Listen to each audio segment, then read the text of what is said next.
Season 5. It might be the peak of some shows like Breaking Bad or the worst of others like Bleach. For Ninjago, Season 5 possession is often held in high regard. Usually on a tier list of seasons, it's up near the top. It's widely praised.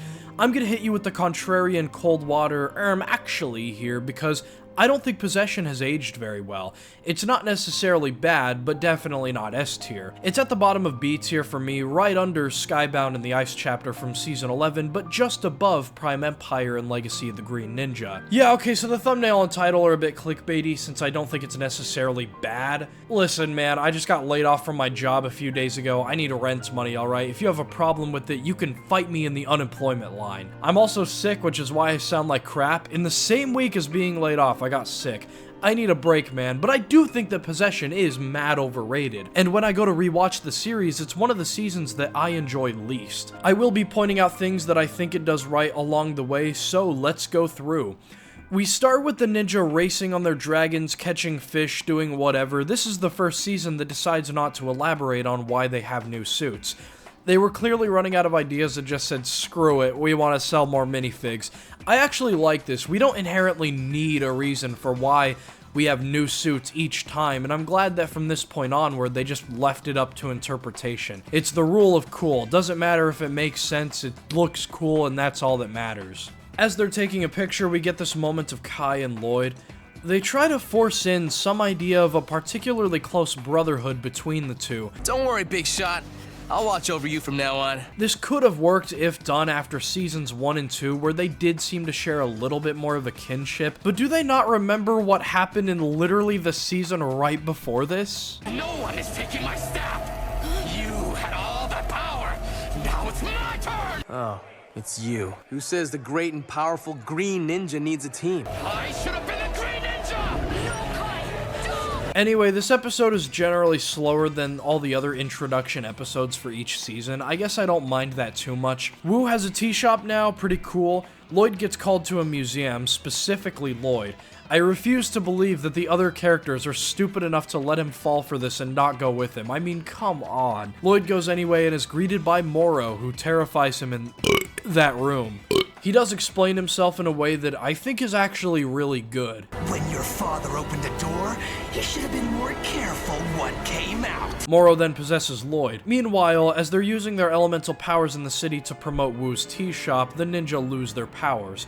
They go back to the shop and Wu says this means something happened to Lloyd. This was an extremely dumb idea. So the whole concept here is that Lloyd's sort of energy, power, life force is also why the other ninja have their powers. It affects theirs. The writers of Ninjago have a habit of not being able to power balance anything, so they always have to nerf the ninja in every other season. In seasons 1 and 2, it was explained as being channeled through the weapons. In season 11, it was because Asphira stole Kai's powers and Nia's water was frozen in the atmosphere of the Neverrealm. In 12, they were in a video game. In 13, Vengestone. In 15, the Crystal Army is immune because of Vengestone. It gets frustrating and annoying. Like, sure, a group of people who can control lightning, water, fire, ice, and earth sounds overly powerful and hard to balance, but not impossible. Take Season 8, it was the ninja against a motorcycle group, and that group won through creatively written means. The Oni masks giving them powers evened the stakes. The fight between Zane and Mr. E was believable because they're both robots. For Moro, they could have easily made him more experienced in his element, having lived in the Cursed Realm for like 200 years or so. Having existed for longer than the ninja would give him an edge over them. He is strong enough to like pull down entire flying ships. Him kicking down the ninja would already be believable. Nevertheless, he kicks them down anyway because they don't have their powers, and then he goes to confront Wu. I like how Wu recognizes him, though doesn't explain yet. I know that wind. You four were not my first pupils. There was one before you. It creates good mystery. He says that he's come for the staff of the first Spinjitzu master, and as he tries to take it, it rolls on the ground to reveal a message. Wu is surprised. You're telling me there's never been a scenario in which it rolled on the floor, ever? This is the first time Wu is seeing that? The ninja and Wu barely escape with the staff. Kai jumps down and talks to Lloyd for a brief moment, which is cool, seeing that Lloyd is trying to fight back. However, like I said, their brothership is so forced. This episode ends with Moro using a corrupt version of Lloyd's dragon to chase after them, which is where the next one also starts. Their consciousnesses are fused slightly so they can see what's happening in each other's heads, which is how Moro knows to make the dragon, and why Lloyd later mentions in novella Splinter in the Blind Man's Eye that seeing the nightmares in Moro's mind is literally the worst thing he's ever been through. And remember, this man had to sacrifice his own dad. In the season, I wish these concepts of psychological tension between the two characters was better explored somehow. In Tournament of Elements, Pixel is inside of Zane's head, and there's a point where you see them both in a dark room together, like some kind of mental brain space. It would be really baller if there was a scene of Lloyd and Moro interacting just like this. Anyway, the second episode gives us one of the most fantastic intros in the whole series. Genuinely one of the best. Moro gets the staff and runs off, but Wu was able to transcribe it just before then. It's said to lead to the first Spinjitzu Master's tomb. The Destiny's Bounty crashes, as always. That's basically on the Ninjago season checklist at this point. And then we get probably the best done sequence in the whole season. Care to hear a ghost story? Wu talks about how Moro was one of his first students. Originally an orphan, he was taken in by Wu, and as it turned out, he controlled the wind. This whole entire flashback scene is just so well done, the music, the coloring, all of it. Wu thinks that he might be the Green Ninja. That puts the idea in Moro's head, who gains an ego. However, the weapons don't respond. Kind of a nitpick, but this whole idea is so dumb because Wu could just test literally anybody by putting them in front of the golden weapons before imprinting the idea in their minds. That is, if the golden weapons were there. This is not the Dragon Sword of Fire. Animation error aside, Moro doesn't agree with Destiny. This follows the same plot as Tai Lung from Kung Fu Panda. Told he could be the chosen one but wasn't, so the arrogance and ego ate at him, and he spent the rest of time trying to prove himself as worthy, until Moro meets his fate. Moro is undeniably a cool character. He's seen as one of Ninjago's best.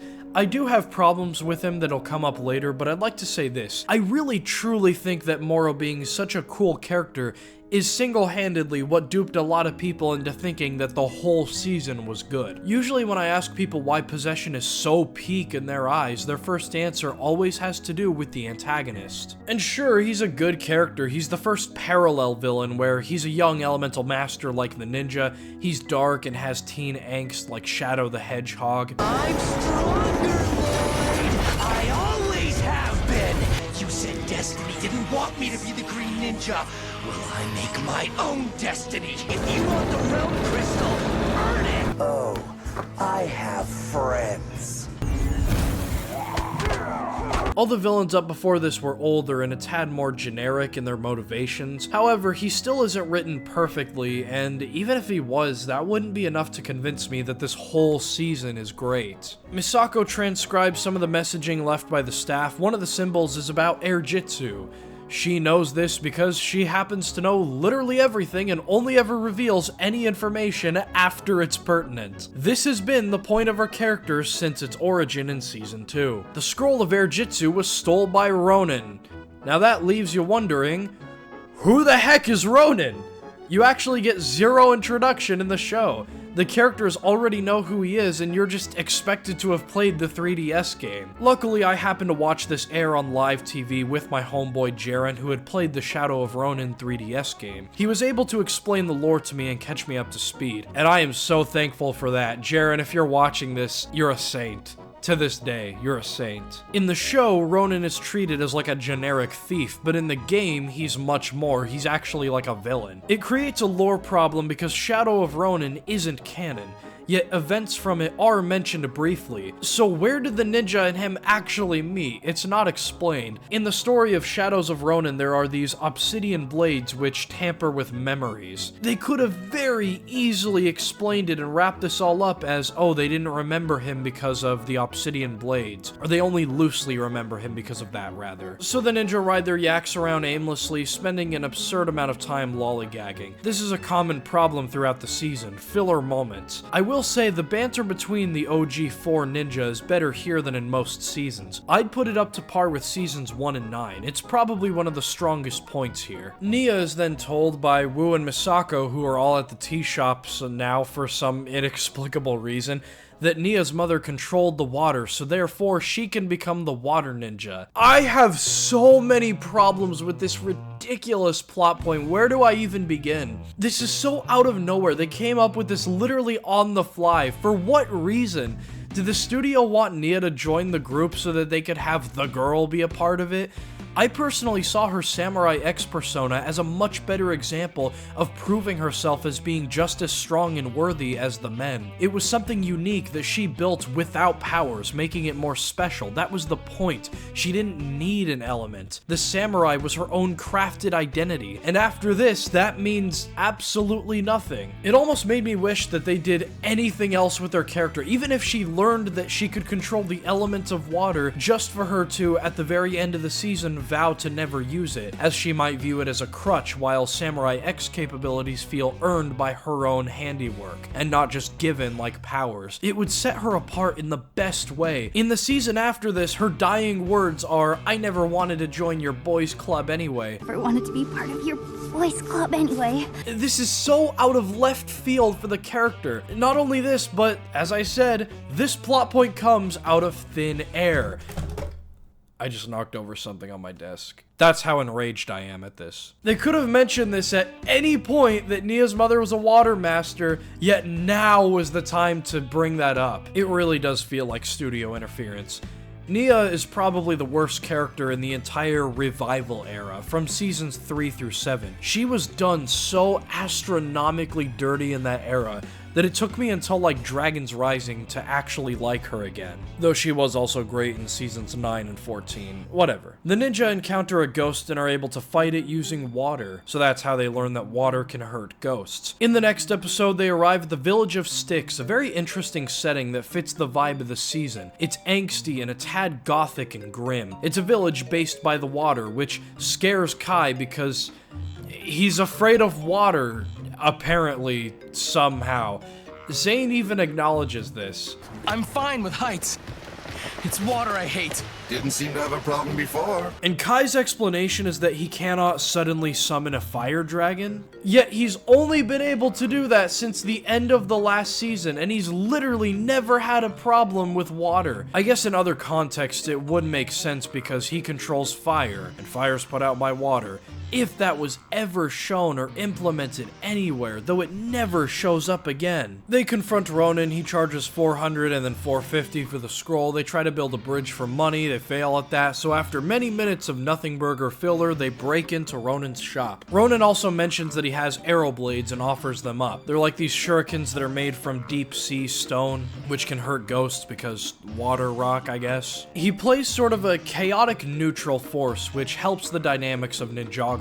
A lot of the characters were just good or evil. This was kind of fun to add in. They break in that night, fight the ghosts, use the arrow blades. Ronin tries to escape with the scroll, gets pulled down by Moro's wind. Moro gets the scroll, learns Airjitzu, and escapes. So then the only way to learn Airjitzu is by going to Sensei Yang's temple, who is the creator of Airjitzu. He was the sensei who died long ago. Meanwhile, Nia trains with Wu to control water. The bucket test bit here was actually pretty creative. This whole arc was rushed though, and you might be wondering how and why she can control her elements while the ninja can't. The show does a bad job of explaining this lore, but the elements of wind and water are from Ninjago, whereas the other elements come from the first realm, the land of Oni and Dragon. The ninja's powers come from dragons, whereas Nia and Moro's powers are from this world. In Yang's temple, the ninja face their fears, and this is actually very fun to watch. It ends dramatically as Cole makes the sacrifice to turn into a ghost to get the Airjitzu scroll, an amazing scene with great music.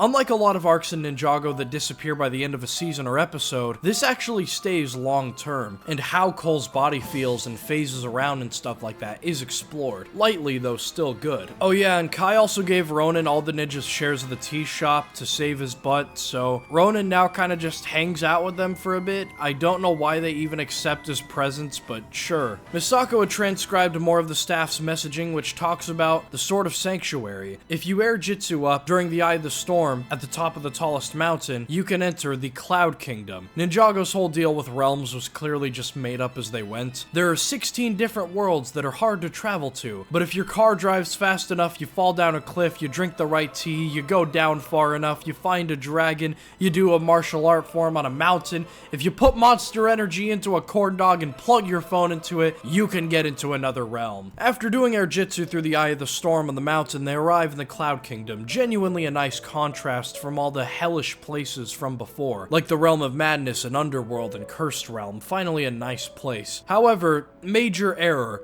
We meet the Writers of Destiny who know just about everything. They even know what the end of your sentence is about to be as you say it. And they write everything into existence. Yet you'll see later that these are ordinary people who can be easily manipulated, not deities. This is so volatile. Anybody could just hold these people at gunpoint to will in whatever they want into existence. It was here that it was decided that Lloyd should be the Green Ninja. So all Garmadon had to do was use the Mega Weapon to go to the Cloud Kingdom and make these guys write things differently. Infuriating. Luckily, Dragon's Rising very intelligently retcons this, emphasizing that the Writers of Destiny influence events rather than willing them in. Dragon's Rising is so peak.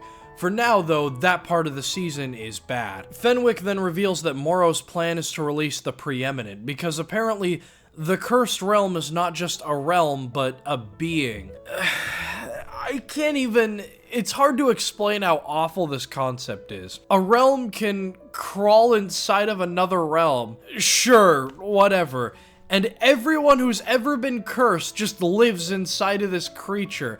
And if it dies, then what? Where do cursed people go? The departed realm, I guess. So, another huge issue I take is that Moro's backstory and motivations don't line up with his goal of releasing the Preeminent. Releasing it will turn Ninjago into a dead ghost land, I guess. Moro was told he would be the chosen one, but wasn't. He died trying to prove destiny wrong, so therefore, he wants to turn Ninjago into Ghostland. This literally doesn't make any sense. They should have dropped the take over the world thing and instead opted for a revenge plot against the sensei who lied to him about his destiny. Him cursing the world literally has no correlation with his backstory at all. Fenwick then locks the ninja in a room with Nimbus, this thing. I don't even know what it is or why it exists. It looks kinda interesting with the blue glow in its chest. What is it and why is it here? Shut up and don't think about it. But read novella Splinter the Blind Man's Eye if you want to hear about it brutally eating off a woman's face and tearing off half of Fenwick's face. Yeah, I'm not kidding, I got a narration of it on my channel. Cole uses his new ghostly abilities to possess the lock and unlock the door. We see Fenwick with Moro and the others leading them to the Sword of Sanctuary. One writer, Nobu, helps the ninja by making Nimbus come after Fenwick. It ends up tearing his face off screen, like I said in Splinter. Moro gets away with the Sword of Sanctuary and escapes, riding down in one of the small boats down the side of the mountain. The ninja try to get it by skiing down using planks. And this whole scene feels like a Sonic snowboarding level.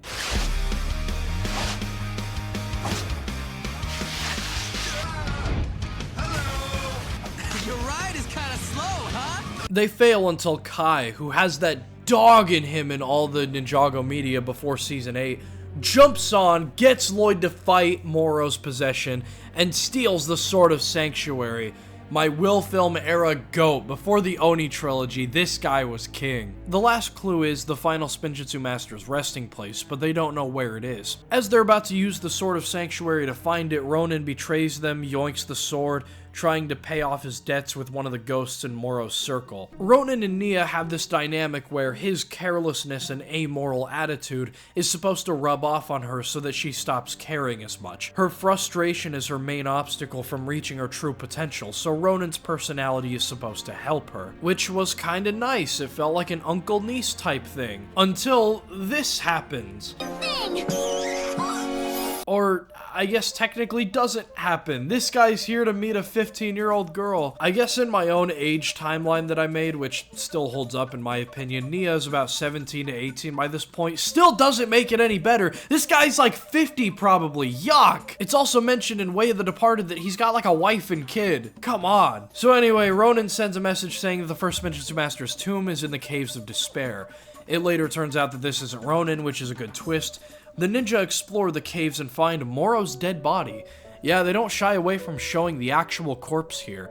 This is great. If there's some credit I'll give to the revival era, is that it serves as a great transition into how serious and dark Ninjago gets in the Oni trilogy. Seasons 3 through 7 are crafted as a great bridge from Legacy of the Green Ninja, which is very childish and goofy, to Sons of Garmadon, to slowly let the show age with its audience, which is what the writers like doing. Though this is a trap and they're saved by Rex, Ronin's ship. Ronin has programmed it to take them to the real first Spinjitzu Master's tomb, which is across the sea. In the next episode, they go through the tomb, and I have zero complaints. Might be the best episode in the season. They have to answer riddles to find the realm crystal, which is here in the tomb, and that crystal is what's supposed to release the preeminent. Moro gets there first, and the ninja spends some time solving the riddles, which are well thought out. The future reflections are extremely interesting. Moro fights them until they find the realm crystal in the hands of the deceased first Spinjitzu master. Wu and Misako and Nia are outside the tomb on the bounty, which is floating in the water. So are Moro's crew. Both groups are watching, both of them fight. I gotta say, Wu is dripping here. You gotta compliment the fit. He's not wearing fake Jordans. Moro gets away with the realm crystal after giving Lloyd back to the ninja and starts the process of unleashing the preeminent in Stiix. Cyrus Borg shows up and makes vehicles for the ninja except for Kai. Of course, they needed sets to sell. It's whatever. Honestly, it's not just the tomb episode. The last 3 episodes of this season are really amazing. The ninja try and stop everything going on in Stiix. The preeminence release is causing everything to float, which is sick as hell. Ronin makes the right decision, sacrificing money, serving his character arc of becoming slightly better. Is this a Death Note reference? In fact, there's a Death Note reference in Dragon's Rising with Zane writing at the administration. Have the creators of Ninjago seen Death Note? I mean, I wouldn't be too surprised. They share a lot of voice actors. It would be really funny because Ninjago's my favorite show of all time, while Death Note's my second favorite show of all time. Anyway, Lloyd gets into this confrontation with Moro. In this scene where Moro tells Lloyd about his father in the cursed realm is nothing short of pure excellence. Yes, I've seen him. He waits for Windows you. are blocked! Same with this line. And I've been inside your head.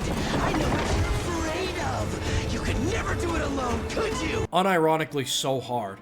The fight against the preeminent is pretty fun to watch, even though it does nothing. Lloyd goes inside of it to see his father one last time, and this scene is so somber and powerful. It was never the color of the key that made you who you are. It was the color of your heart. Because this is seemingly a final death, not just a cursing, the music, the dialogue. There comes a time when every boy must become a man. The callbacks. Every boy has a choice to grow up to be whoever they want to be. What sort of man is up to him. This is so peak. If only the rest of the season was written as good as these last 3 episodes. Lloyd and Garmadon change clothes, I guess. I do like the sensei garb. And then Moro and Lloyd fighting through all the realms. This montage is fantastic. I have almost no complaints for the last 3 episodes. Nia unlocking her true potential at the end, creating a tsunami to work against the preeminent, was built up to, and it wasn't just a sacrifice or a cop-out like most other seasons before this. That said, there is a sacrifice, and it's dramatic. You can only save those who want to be saved. Chef's kiss, the raw emotion in Wu's voice, you can tell he's distressed, and the music here. So, that was Possession, one of the highest regarded seasons in the show. I wouldn't say the most highly regarded. That honor would probably go to Tournament of Elements, which is universally agreed to be in the top tier. Season 5 has a lot to offer, especially for those who like the prospect of Ninjago getting darker. This makes for a good transition into the Oni era. This season takes itself more seriously. Its villain was very cool, and Ronin brought in new dynamics. The banter between the main 4 is as good as it gets. Also, I forgot to talk about this. Kai's importance over the other characters symbolizes how he also had to get over wanting so badly to be the Green Ninja. Moro serves as a parallel to that, what would have happened if Kai had kept the ego. It was a strong decision to make him a narrative mirror, and luckily, Possession still works as a team season without having too much spotlight on him. So why don't I like it? I mean, I do tend to like darker and edgier media. I think my reasoning has to do with the countless very small problems I have with Possession that just build and snowball into a larger avalanche. Nia being the water ninja was poorly done and an affront to her samurai Samurai X arc. Ronin wasn't really introduced. The Riders of Destiny was a stupid idea. The Preeminent being the Cursed Realm was bad. It didn't line up with Moro's motivations. This season wastes some time. I also forgot to mention this earlier. Suddenly Wu could just make a dragon now? Plenty of times where they could have used that. The last 3 episodes really picked the heck up. Astronomical peak. The rest of the season, though, failed to carry that gravity that the latter third or so did. Look, obviously Possession is not my favorite season, but I can understand why it is a lot of people's. It carries itself differently, like a dark fantasy. It has a lot of fantastical locations and mystical music.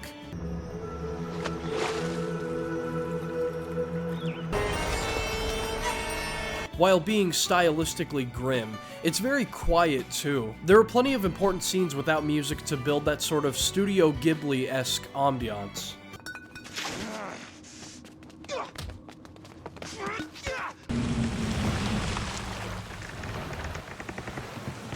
And by quiet, it's also the story. The story takes a lot of time to let the ninja just kind of hang out and banter with each other a little bit. The season is very reminiscent of like a 2000s video game story. All of the grits, but also the ambient moments, and the fact that everybody happens to be next to water all the time. Pretty stupid on Moro's part to summon the Preeminent, a giant ghostly being that can get killed by water, on a village next to the water. Apparently the only thing that can kill the aliens is water.